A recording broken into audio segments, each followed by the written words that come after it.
Hey, what's up? I heard this quote today. It said you can never help a person who is committed to the story of their dysfunction.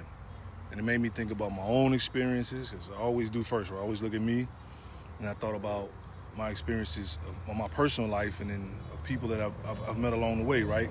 And I think about that quote, and for largely, it holds true, right? When someone's invested in their dysfunction, it becomes more than patterns. Actually, it becomes almost like a part of their identity. They start to defend it, right? They start to justify it. It's one of the hardest things to kind of overcome when you're trying to speak into somebody, right? Because they regard those wounds as like a badge of honor, right? It's because of that I do this, and they see and do everything through those lenses. And when somebody is still holding on to those chains, that bondage, there's really nothing you can say or do until they're ready to break, break free of that, break that narrative that keeps them bound. All the wisdom, Bible, spiritual insight, none of that works because it's an irritation or an intrusion, right? Because they're not ready for it yet, right? If they're still holding on to those chains as much as those chains is holding on to them, then they're not ready, right? They're not ready to break free of that yet. So why do we do that, right? Why do we hold on to those stories that are a part of that dysfunction, or that explain that dysfunction, and we wear them like it's something to be proud of instead of something that we need to break free of?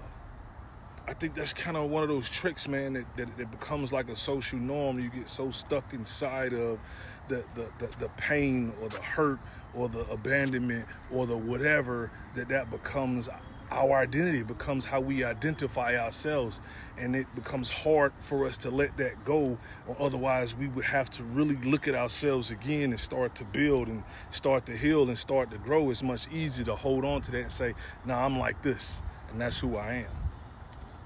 But that's not what God intended. That's not living our best life. And if we're really honest, and if we look at ourselves, and when we look on how we call upon that dysfunction, when we speak about it, as something that hurt us, it's something that is so ingrained in us, but not in a positive way, right? It reflects on a time that you didn't have, or you wanted, or you lacked, or you suffered, or you went through something, and you use that, right? And say, I'm never gonna be this way. I've did it myself. Growing up, in a certain way, you harden yourself, you toughen yourself. You don't wanna, you know what I'm saying? You don't wanna let nobody in. You don't wanna get hurt. You don't wanna do this. You don't wanna do that, right? Or people that's been hurt or betrayed or lied to, then they hold on to that anger and they use that, and they be vindictive for the rest of their life. Or they can't love again because their love got jammed up or whatever. But I think a lot of times we get so stuck on that thing, we don't see that we're using that, right? We're using that very thing that we hate to hurt and damage other people, because we haven't taken the time to step from up under that, to let go of that story, to break free of those chains, to break out of that bondage and let God heal us, let God grow us, let God expand us, let God do more with us. Instead, we're stuck in that ugly and that mess, and we're just regurgitating it. It's all on our faces, and everything we do is in our speak. Listen, God does not want you to live a life like that.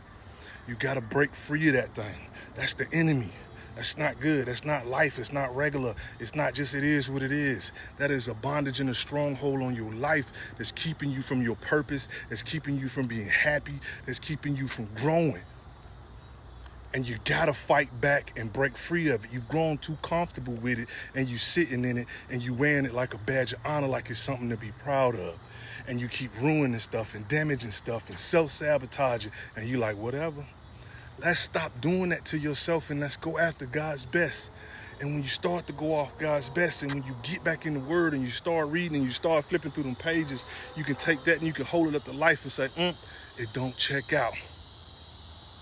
So you remove it. I'm never coming to you and speaking to you like I'm a saint, like I've never done nothing.